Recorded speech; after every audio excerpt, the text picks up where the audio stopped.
Hi, I'm Mike. I'm Scott. And I'm Mark. We are your Screen Machine product support team, and here's another quick tip. Hello. Today's video is on your standard shredder assembly here. So this particular one is off of a Mite 2. You know, it's just a littler version of our 612s and 621 shredders, but similar concept. So these will be your shredder blades. The brand new shredder blade will be squared off at the ends.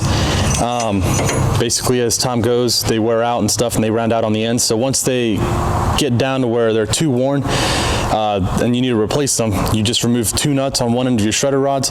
You pull the rod out, remove the blades, put the new ones in, replace your shredder rod, and put the 2 nuts back on. So your nut and then your jam nut, make sure they're tight, with Loctite. Rotate your shredder and just do the same process with the other 3 rods to replace all your blades. If you do not replace your blades in time and you let them wear out too much, they will start wearing into your spacer plates, which will be a higher,